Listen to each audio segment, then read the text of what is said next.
disease is taking root at that time. And if we're not addressing it then we're getting the diagnosis later on. That's what we need to get people to understand is everybody's waiting. They're waiting for the diagnosis. That's the problem. All behavior makes sense. Not to say that all behavior is helpful or ideal, but when we understand the psychology of behavior change, the emotional backstory, and the way that the brain works, things that on the surface appear to be illogical begin to make sense, and we can use that understanding to start shaping true change. If you follow the fitness marketing model, it's like, here's this photo of me. I look this way because I eat these things and I do this exercise. You can just do that same thing too. And then when you show up and find out that that's not going to work for you,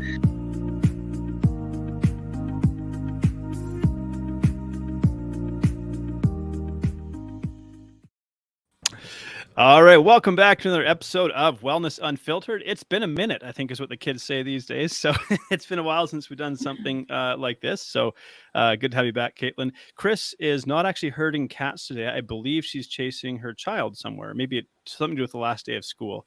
But Mary, maybe your kids are slightly more independent and roaming wild and free. I'm not sure. we homeschool, so they're used to just doing their thing. Well, I usually like to let people introduce themselves and share a little bit about your backstory. So we're going to turn it over to you and just shine a giant spotlight on you to, tell us everything you do and no pressure. Yeah. So my name is Mary Voogt. My site is Just Take a Bite. I started my health journey many years ago, with my own health, but then more so when I started having kids. Started with my oldest, noticing that something wasn't quite right neurologically.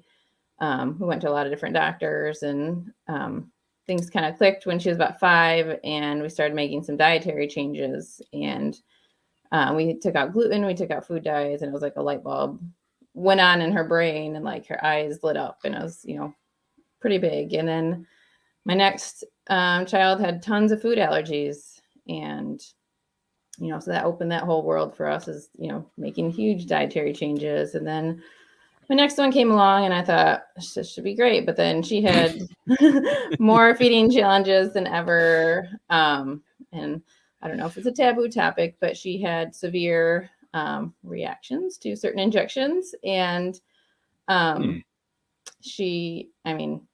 will say they almost took her life. She basically couldn't eat hardly anything. She was nursing at the time and would just scream and scream. And the two of us could hardly eat anything. She didn't gain weight for over a year. She was very malnourished. Doctors wouldn't really help us. They just looked at me like I was crazy. So it took a long time nursing her back to health. Then I had my fourth, and I thought, surely this can't have any more challenges. But he too had some really severe feeding challenges, tongue ties, and food reactions and things.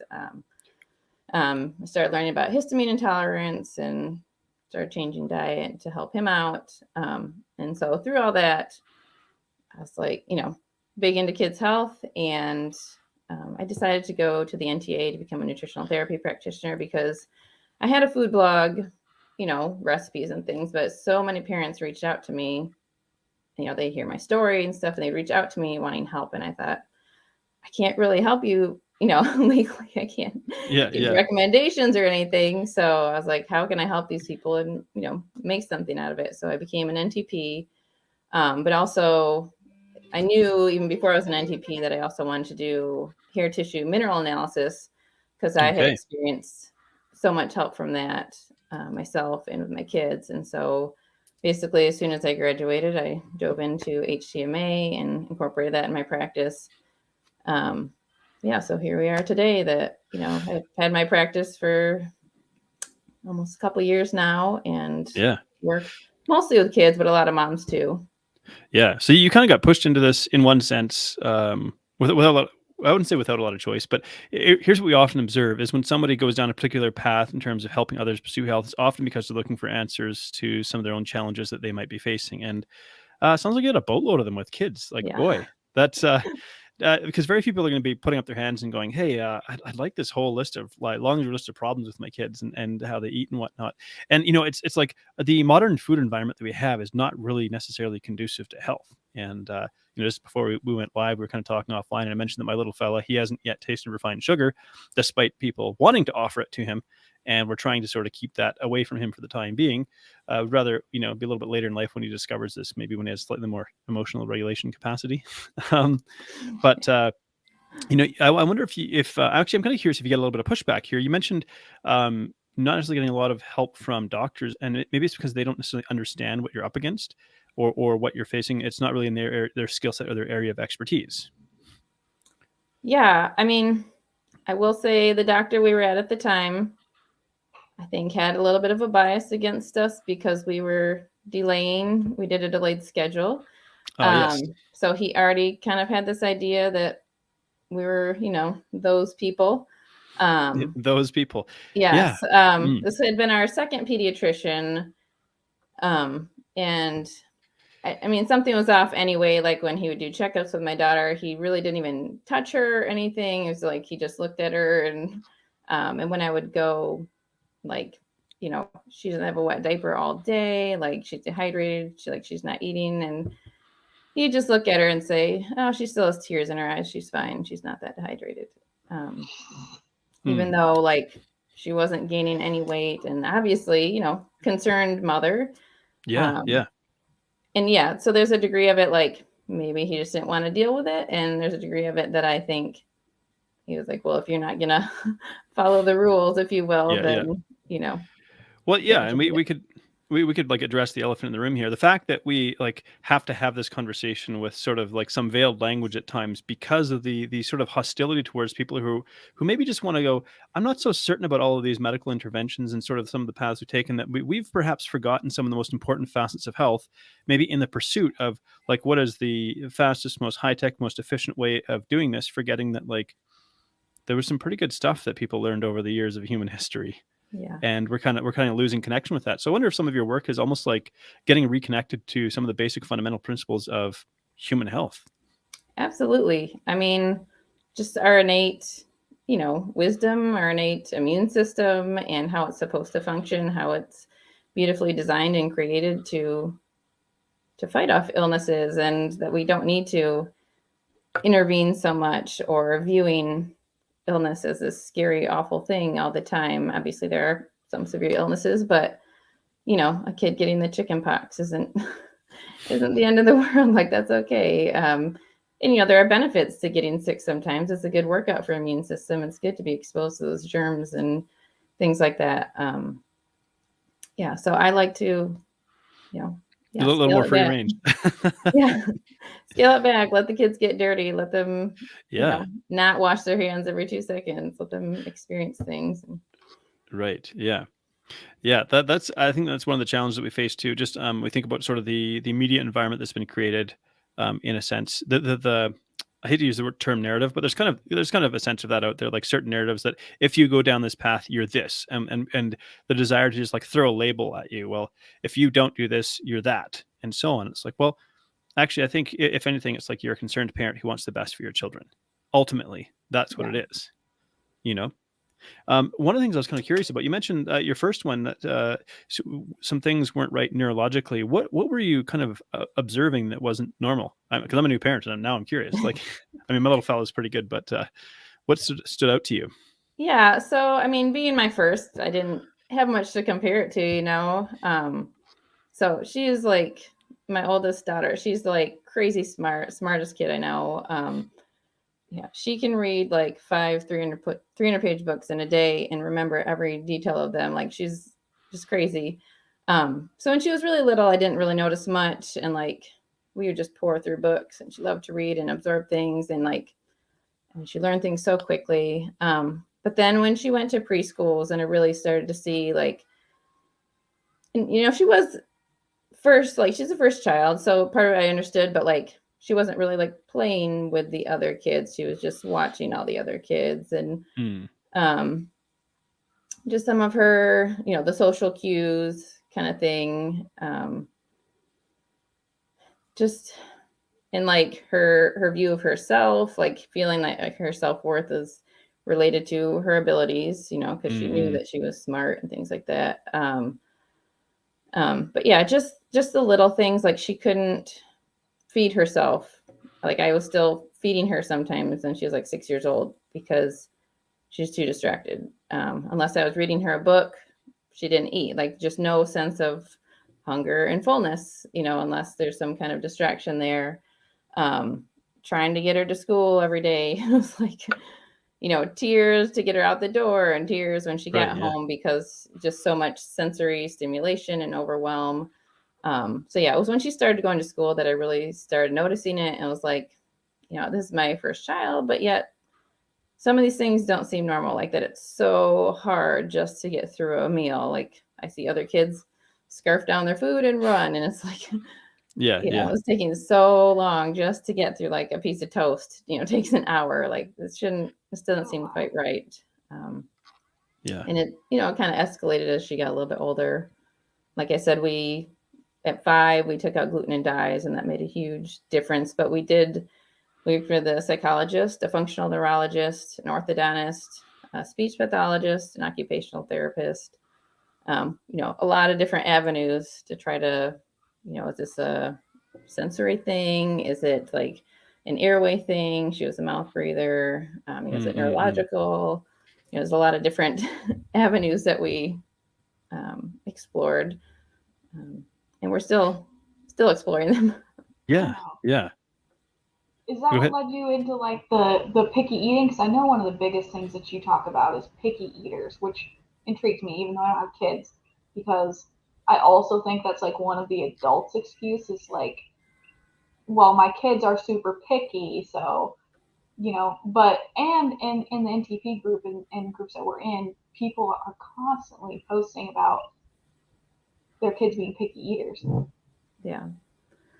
Yeah. So, there's varying degrees of picky eating. Obviously, some of it is like an oral issue, or some of it's a sensory issue. Some of it is like a true picky, like strong-willed kind of thing.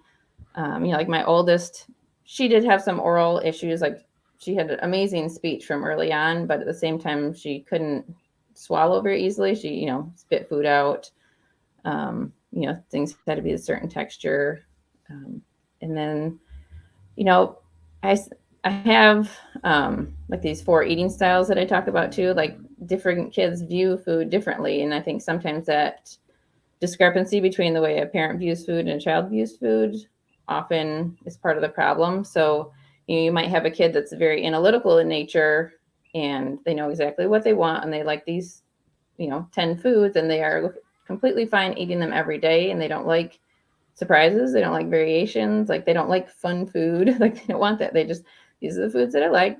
Feed me these foods and I'll eat just fine. But then there are other kids that are, I call them more the adventurous eater. They want something new and exciting and fancy and fun every day.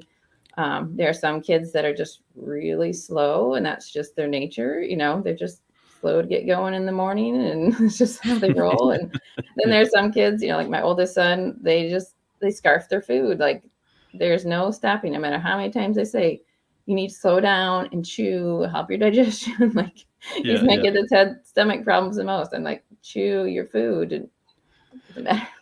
Yeah, my little fella, we put like 2 squares of food on his tray, and he's double fisting it, like and they're both down the hatch kind of thing. And so we kind of have to pace him a little bit there. But you mentioned picky eaters, and I imagine this is probably one of the biggest things that feels really frustrating for a parent, because maybe part of it is like we're an adult and it's hard for us to recall what it was like to be in that state, like as a child. If someone comes to you and says my child is a picky eater, that's like the first thing comes out of their mouth. Where do you start with something like that? What do you want to kind of explore and start to understand about that if you're going to help them? Yeah. So, I start out just asking questions to get kind of to that root a little bit. Like, is it something with their mouth? Because if it's their mouth, I can't help you with that. Like you need to see, a speech pathologist or craniosacral therapist. Do they have a tongue tie? That you need to get that addressed. We dig a little bit deeper and ask questions like, is it more of a sensory thing? Is it textures? Is it certain situations? And we, keep going deeper. What I do is more, is it a mineral imbalance? Like, is there something out of balance in the body that's making the child either crave certain foods or, resist certain foods? Certain things are out of balance Like there are a lot of kids that come to me. It's like they won't eat any meat. Like I can't get them to eat protein. They won't eat any meat. And it's usually a mineral imbalance. So we just kind of dig deep to start with the root. Yeah.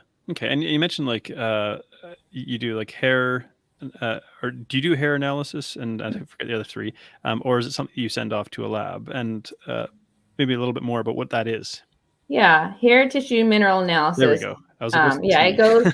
I mean, it goes to a lab. It's a small hair sample, and send it to a lab, and then I get the results and interpret them. And it shows, a whole range of minerals in your body. It shows heavy metals, and then the ratios of various minerals show like how certain systems in the body function, like your adrenals and your thyroid.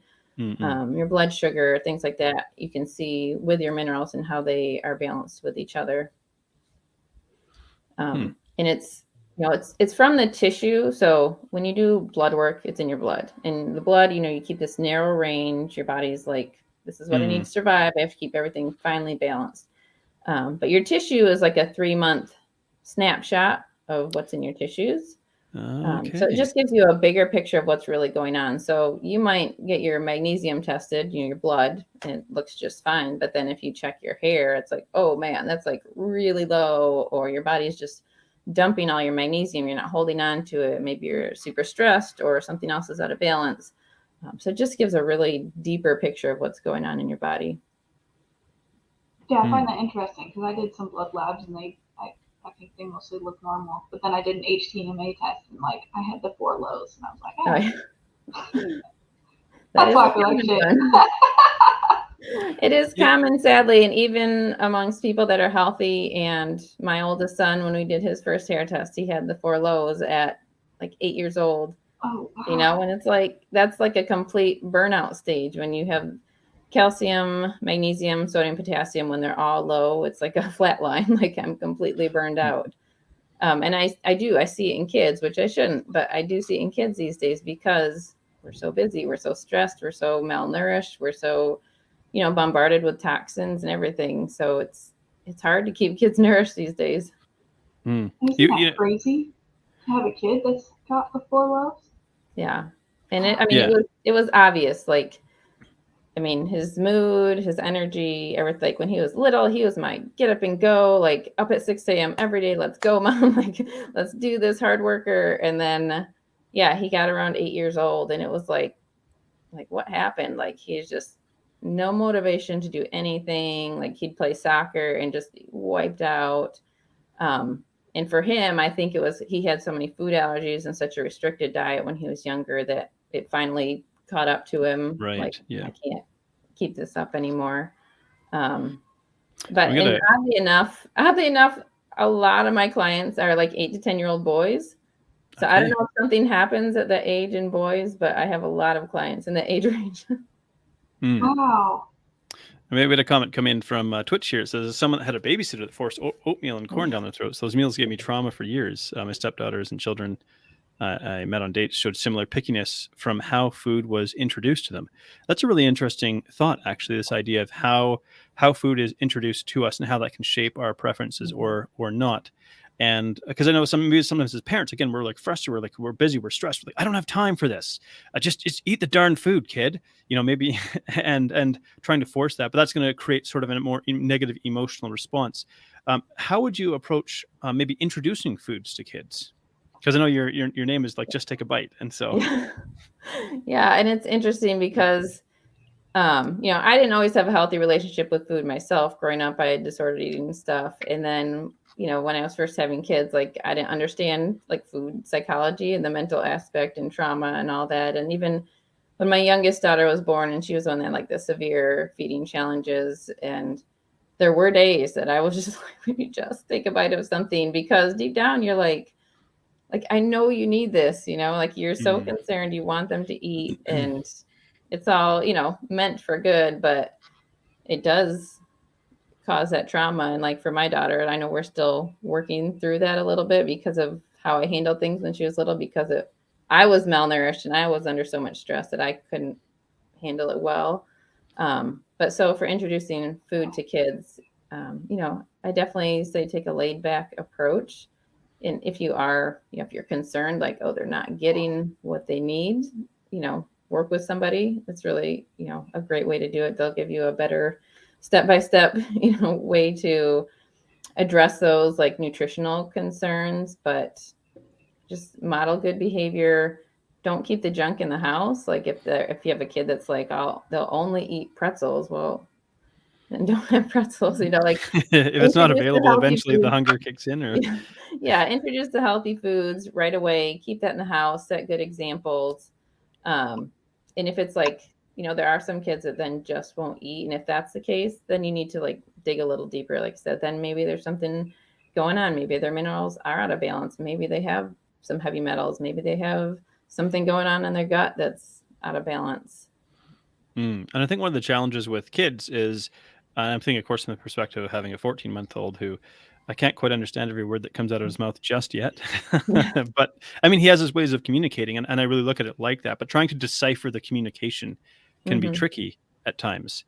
And trying to, so what might somebody look for if what sort of, if someone, let's say a kid's like maybe under 3 years old, I don't know if you work in that age bracket, but thinking about what may be some indicators that they would see that maybe the kid can't express so clearly, but somebody might pick up on and go, I feel like something's not right here, but I'm not quite sure what it is, and my kid can't quite tell me.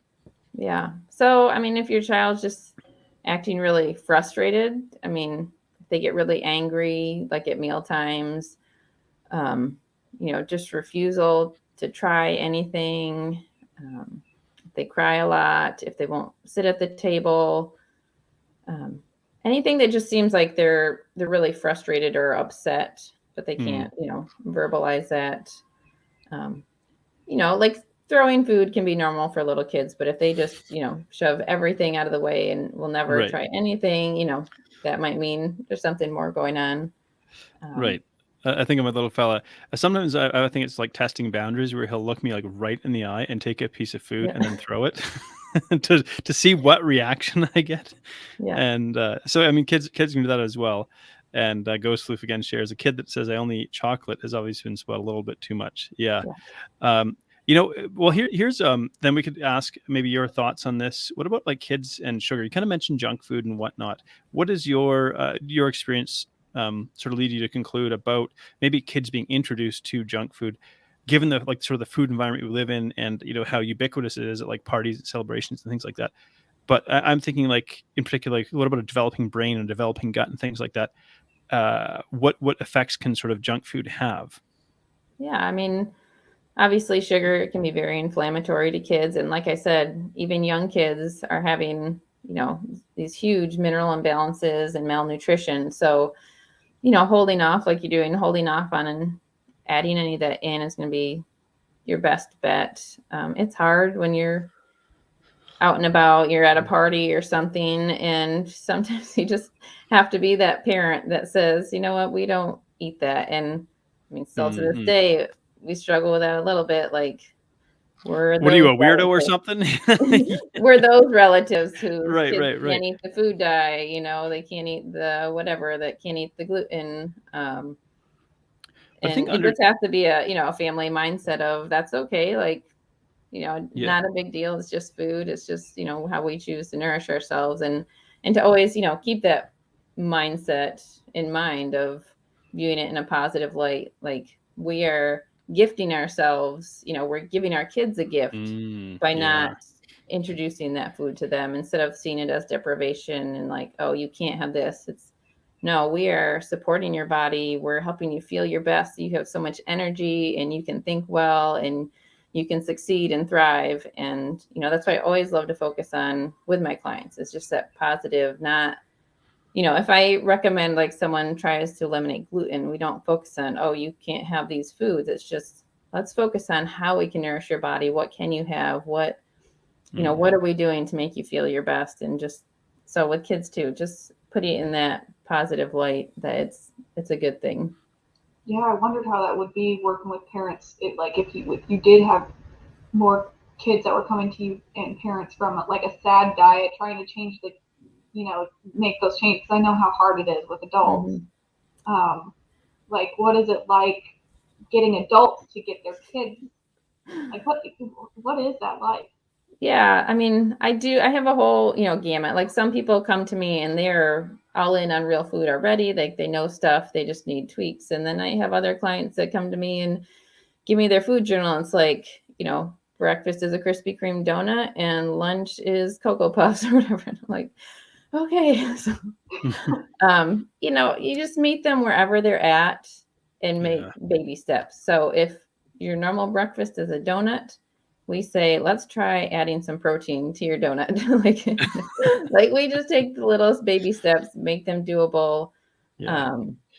Because parents, especially parents of picky eaters and undernourished kids, they do not have the capacity to make huge changes. It just overwhelms and they won't do anything. So I've learned that it's those little baby steps, even if it's a slow journey, but that's what makes the lasting change. And that's why I always start with a 3-session program when I work with people. And I know some people are like, never do that. I always start with a single session and get clients, but I know that I can't help anybody that way when you're working with little kids. Like one session is just overwhelm. Like, okay, well then I can give you 20 steps here, but I know you're not going to do any of them. So we take it step by step, and no matter where they're starting. Like I said, if it's a standard American diet, we start.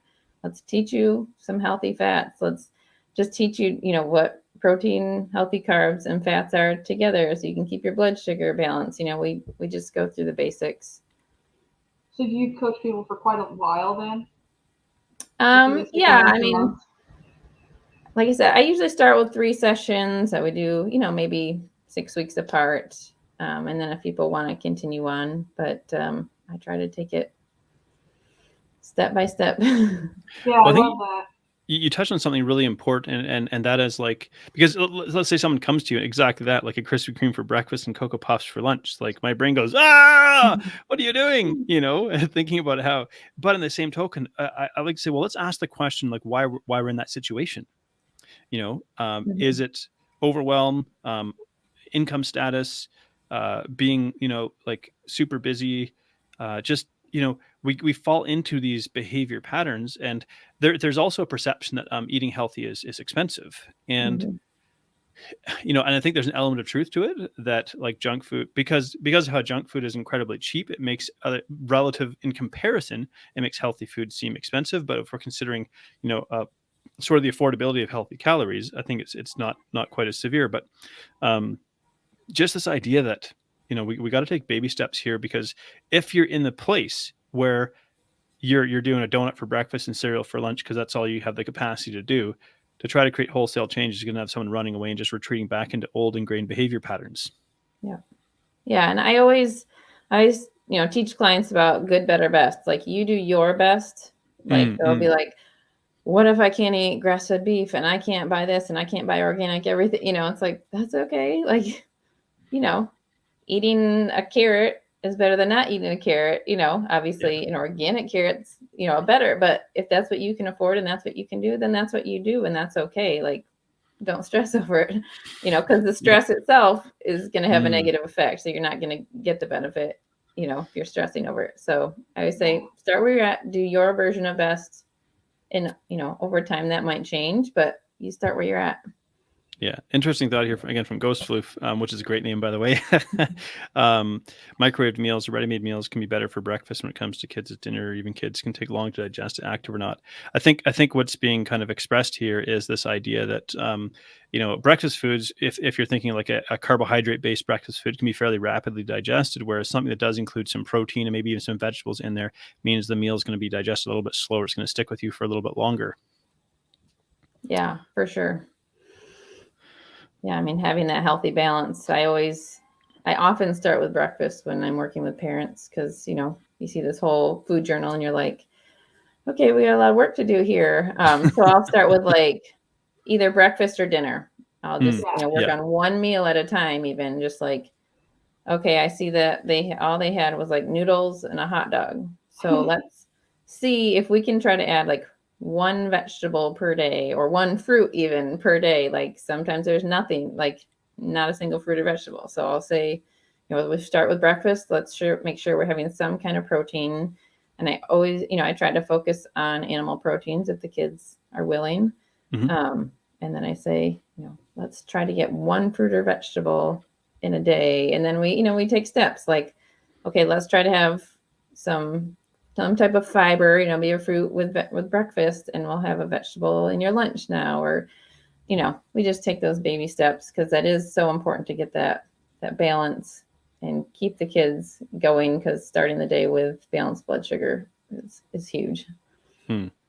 How do you navigate the social pressure that you might encounter? Because I know we've kind of touched on this a little bit, and I think I liked how you framed it, but I wanted to sort of bring it back to that a little bit, because I think this is one thing that people really struggle with, is the idea that the idea of conflict around food. I don't want to offend somebody by refusing what they offer or things like that. I just don't want people to think I'm weird because I'm doing this. And of course I look at it now and I go, man, that's really interesting that we're thought of for being weird, for wanting to pursue health. For wanting to be as healthy as possible. That's seen as being weird. Yeah, isn't that mind-blowing? Yeah, I know. How do you navigate that? Is it something like because you've been doing it for so long that it's just like just comfortable with it? Or to a degree, like with my own family, but we do still struggle with, like I said, my daughter's 14 now, and she does, she'll go to youth group and like, they ate XYZ, whatever it was, and it looked really good, but I didn't eat any. And they have dinner together, but she eats dinner before she goes. I just try to, like I said, keep that positive focus. And I tell her to like be the change, like if she's always worried, what if somebody notices or somebody asks me about it? I'm like, great. Like if someone asks you, then that opens the door. Like just tell them why you don't eat it, and like explain to them, like, at 14, she knows so much about the body and nutrition and how it works, more than most adults. I'm like, tell them what gluten does to your brain. Tell them why you can't eat gluten. Tell them what food dye does to you. Explain it. I'm like, they'll be fascinated. They'll be interested. They're not going to like criticize you. They'll probably be really interested. So I try to see it as that, like I said, opening that door to start a conversation. And most people are really open to it. And even kids, like, I think, kids can be cruel, but honestly, most kids are really fascinated by it and really open to learning. Yeah. And I think, I love that approach of just saying, let's have a conversation about it. Instead of let's have a confrontation about it. Let's not make this a big deal. Let's just have this conversation where we go, and it might be the very reason that someone reflects on their own habits. And I think this is why this can be a challenge as well, because when we watch somebody pursuing health, it usually means some degree of sacrifice and some degree of like difficult choices. But then we're forced to reflect on our own choices and our own behaviors. And sometimes seeing that mirror held up to us is uncomfortable as human beings. We go, oh crap, like I have some really unhealthy habits and behaviors and stuff. And seeing someone be healthy means that I'm kind of, because we have a society that's geared towards making us unhealthy. It's this is not just a human sort of willpower, discipline sort of level. This is the entire society is engineered to, have us move as little as possible and eat as much junk as possible and feed our brain as much junk as possible. That's the world that we live in. This is why, like, being quote unquote healthy means you're kind of a weirdo in a sense. You're not really a weirdo, of course, but I mean, perceived as that, right? Yeah. But we got a question here from Ginger who says, any suggestions for navigating weight loss with a child who does eat healthy but struggles with emotional eating? Ginger, brilliant question. Thank you. Yeah. So, I love to focus on nervous system health. Health is not just your physical, like what you put in your body. It's not just the food. It's not just your lifestyle. It's also your nervous system plays a huge role in how everything functions, your hormones, everything. So when I work with kids, I always make that a big component of it. I work with parents and I work with the kids too, to teach them just like simple things like awareness. Like when you're reaching for the junk food or whatever because you're stressed, like stop for a minute and think, what am I feeling in my body? And then giving kids the tools of what they can do, instead of I need to have ice cream, I need to have chocolate. Because if we don't deal with it when they're young, it's just going to, compound as they get older, and it's going to be harder and harder to deal with that, harder to undo it. So I'll teach, they understand like what the fight response is. And if I'm in a fight response, I'm getting angry at my siblings and I just want to hit people because I'm so upset about something. What can I do? I can go punch my pillow. I can take a little walk. I can move my body in some way to diffuse the energy. You know, if I'm in a flight response and I just want to run away from the situation, you know, what can I do? You know, I can take a couple minutes to just breathe. I can, you know, teach them tools to, you know, tapping or whatever it is to calm the nervous system for a minute until they can think clearly and be like, okay, now I can handle this, you know, feeling, whatever it is. So just empowering kids to do that. I love to empower the kids to take responsibility themselves. You know, even 6, 7, 8-year-old, you know, they can have that awareness of what they're feeling in their body and what they can do about it. I almost feel like kids have more awareness because they haven't been like, you know, deconditioned with all the bullshit that adults.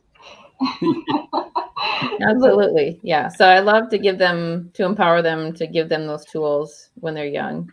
Yeah, I love that you teach them tapping too. And like, because I feel like when I bring those types of things up to adults, they're like, shit's weird. Don't think so. And then it's hard to get them to find other stress management techniques. And I think a lot of it's just because they think it's weird. Right. It goes back to this idea of why we're so uncomfortable with pursuing health. And I think that'd make a great conversation. And actually, Mary, as you were sharing there, I was like, Mary, I think I have to introduce you to Lindsay Miller if you don't know her yet. She goes by the Stress Nanny. Okay. And I think you two would have a really, really fascinating conversation around this. So she has a podcast. Now, as I'm thinking out loud live, I'm like, I'll make a connection with you afterwards to Lindsay, because you two have a great chat about that. But I think what's really cool about what you're doing here is you're saying equip your kid with tools, depending whatever stage of life they're at. Because, and Caitlin, you're right. You point out that we as children, maybe very often, we're kind of taught to ignore what we're feeling. Don't cry. I think of a classic one, right? I mean, especially as men, right? We're taught, like, in other words, suppress your emotions. Don't let people see those emotions. And when that becomes our normal, then it becomes strange to go, no, actually listen to your emotions. It doesn't mean be recklessly guided by them. Our emotions, you know, when my emotions are high, it might suggest that I go eat an entire pizza. Like, it's not, you know, but at least be aware. I call them the check engine light, right? Comes on and says something needs your attention. And Mary, what you're suggesting here is giving people some tools to work with and go, hey, you know, here's like, go punch your pillow. I love that. Go give her, you know, just to punch that pillow right in the face, you know, take that out, like do something. And I love that you're talking about the nervous system, because I talk about this with my clients a lot, but I feel very few people talk about it from the perspective of nervous system health. And I think you mentioned something like gluten affecting your daughter's brain, for example, and food dyes, because they are for certain people, I think, neuroexcitatory.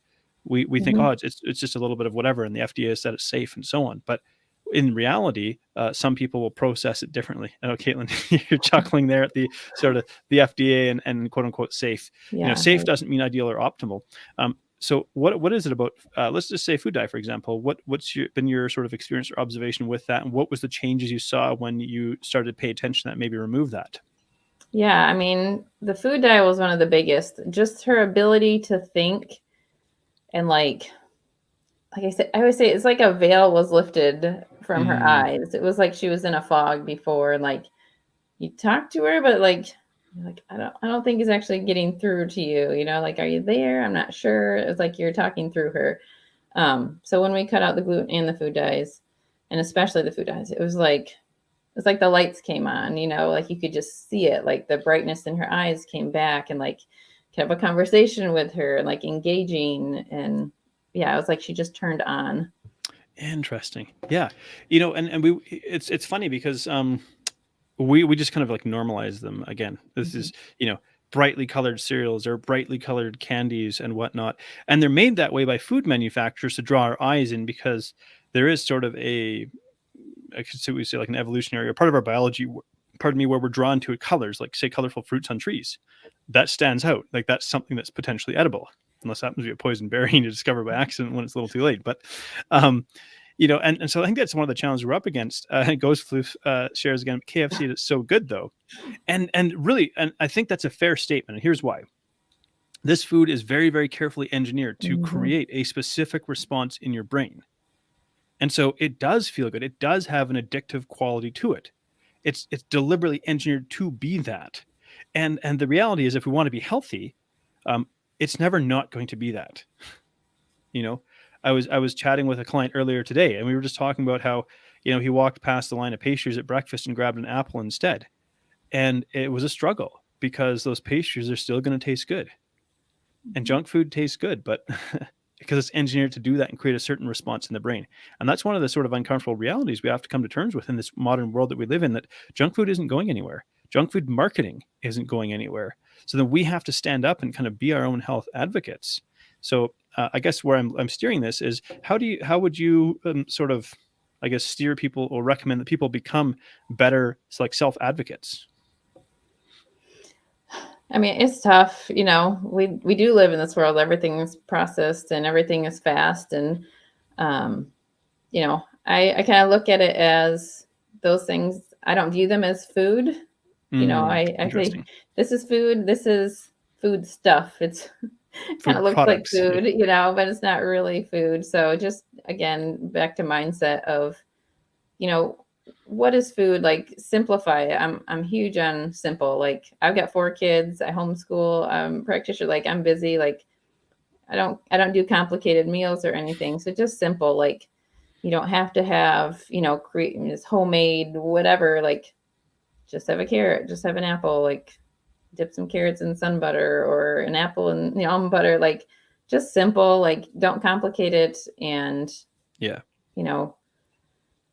I mean, it's hard. It's a lot of mindset, but view food for what it is, and, just open your eyes to the reality of the marketing, the toxins, all of it, and just really step back and simplify everything. Like, just eating, some roasted chicken and some veggies and potatoes for dinner. Like, it's simple, so simple, and it's just real food.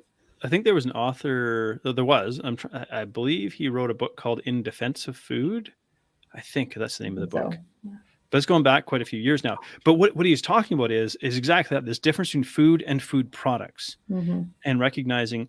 But again, I think I love your idea. Like, here, let's simplify this, because there is maybe there's been a glorification of health culture through social media that, like, look at my, like, artistically perfect, piece of avocado toast with a carefully arranged slice of tomato that makes a gorgeous picture on Instagram.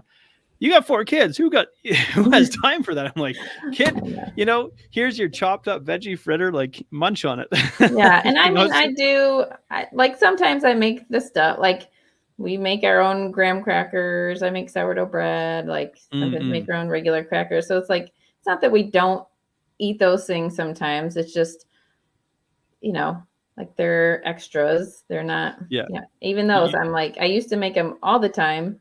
I'm like, we don't need crackers all the time. Like, it's okay to just have, a veggie or something, or a piece of fruit. Like, you don't have to have a cracker. Yeah. Like, just a piece of fruit is fine. Like, a lot of times when I have people starting out, I'm like, look, when you're changing your diet, I get that it's fun to go to Pinterest and, like, find recipes, and they're, like, trying to create a meal plan. I'm like, keep it simple. Don't do more than one new recipe a week. Like, if you want to try a recipe, do one, because if you pick more than one, you're going to spend hours in the kitchen. You're going to have a ginormous mess. And then next week, when it's time to meal prep, you're not going to want to do it or touch it again, because you just made it way more complicated than it needs to be. Absolutely. Yeah. Well, I like the idea of outsourcing my cooking to appliances. That's how I like to put it. So I have a slow cooker, an Instant Pot, a rice cooker, and an air fryer. Yep. And so I'm like, and an oven, of course. And none of these things require monitoring. So I'm like, okay, throw a scoop. And I have, like, the sequence. It's like, okay, throw the meat in the Instant Pot to defrost, because that's going to take a little bit longer. Then we'll do the rice, because that's going to take the next step. And I'm a big proponent of frozen veg. In Canada, we don't have a huge growing season. And so frozen veg, it's not perfect, but I'm like, I'm busy in a different way. I run a business. I have a kid, and I have a few other responsibilities outside of the business that I run that just mean, like, hey, it feels like there's not a lot of time on the clock. It is tempting to just go, hey, let me push a few buttons on my phone and have food delivered to my door that's going to be delicious. But if I figured out I could make a healthy meal in under 10 minutes that could serve, say, 4 people or 5 people, just by sort of following this basic strategy, and that's kind of how I navigate it. So I mean, And when your kids get older, they can do it for you. So I put a beef roast in the crock pot this morning, and then this afternoon my kids chopped potatoes and carrots, so I could just toss them in the oven, and beauty. when we're done talking, dinner will be ready. Maybe it's time for you to start. You need to have a crew of kids there, Caitlin. Go for 4 or 5. You know, like you on the oven, you on the Instapot. Yeah. And that is another important thing, is teaching kids to cook and getting them in the kitchen with you is another huge aspect of teaching them about real food, teaching them about nutrition, how to care for themselves, and even those picky eaters. You know, getting them in the kitchen to help. You know, my kids help every week with meal planning at a minimum, like.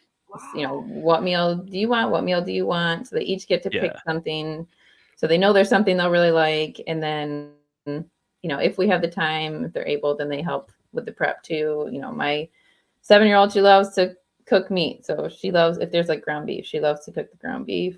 You know, she was using sharp knives at like age 4, chopping up veggies for me. Like, kids can be quite young and do so much in the kitchen. And now, like at 14, my oldest, you know, she can make full meals if I need her to. So yeah, I watch her stories and I see her kids cooking, and I'm like, holy shit! like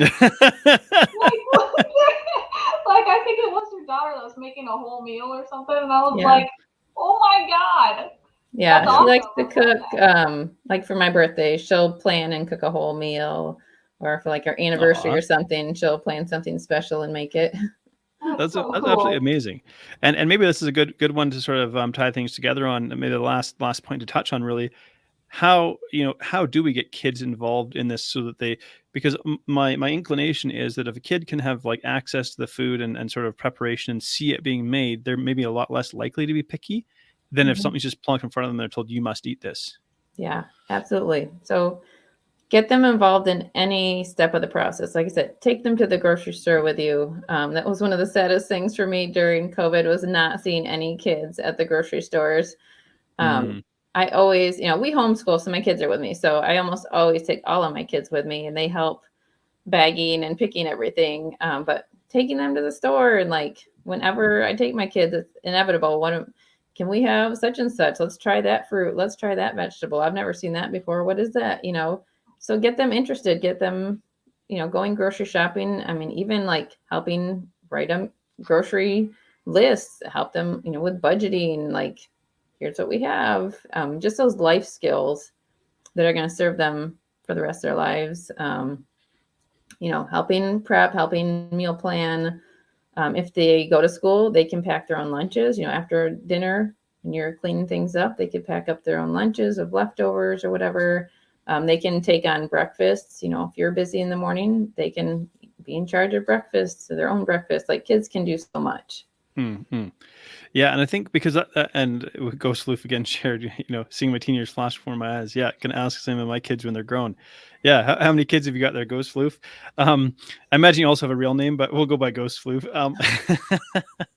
But just this idea, because I think parents also feel overwhelmed, but maybe because they don't engage their kids in the process, but because I think you do some homeschooling, you're kind of used to instructing your kids and making them a part of the process and teaching them some degree of independence.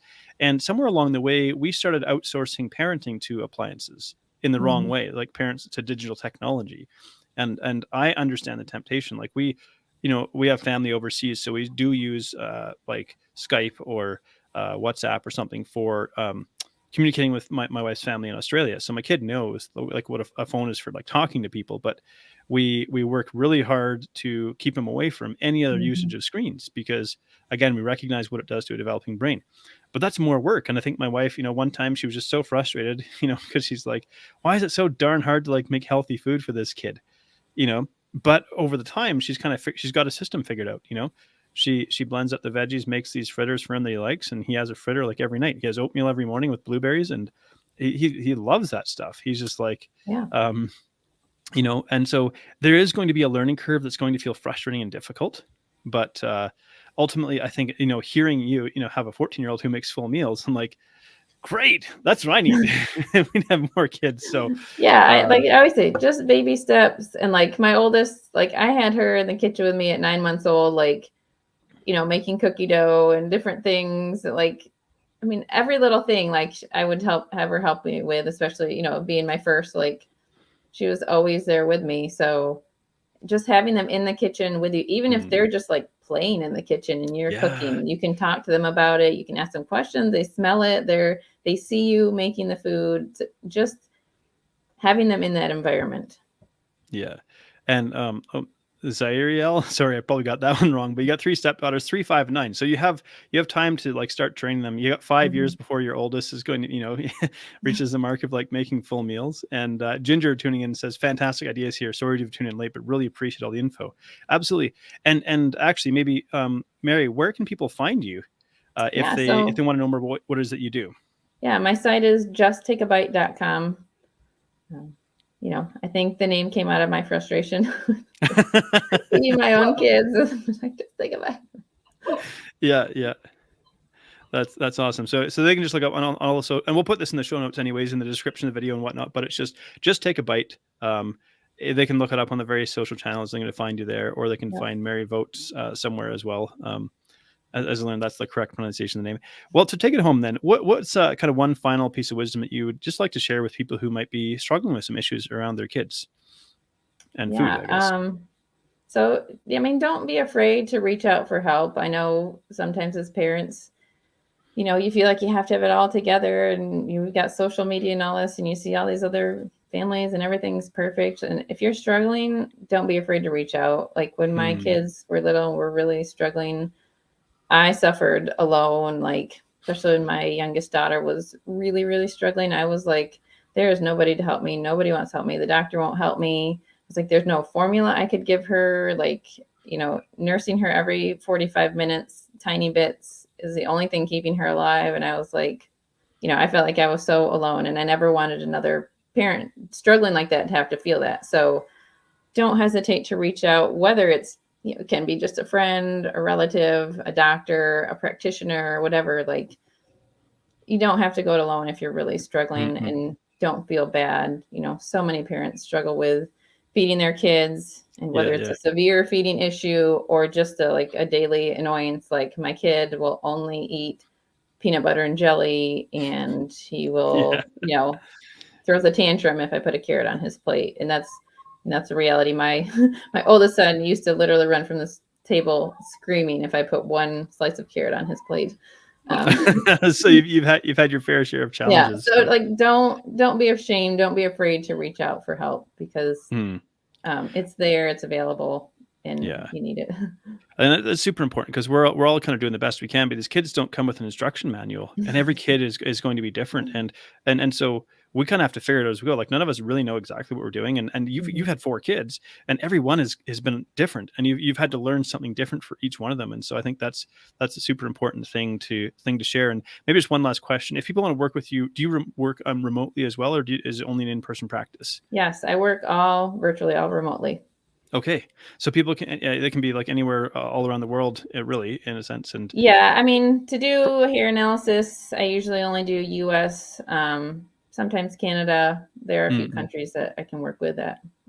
Yeah, that's awesome. Well, thank you so much, and thank you for everyone who's been tuning in and sharing. And we did have one last question. A lot of people didn't ask me how much time is needed between a kid's last meal and when they go to bed, and I always remember 5 hours. That's my number one rule. Awesome. Well, thank you for sharing that. Zyriel, maybe I got it right this time. You tried to type it out for us, so that's awesome. But appreciate everybody tuning in and being a part of the broadcast as well. And for those listening after the fact, thank you so much, and we'll see you next time.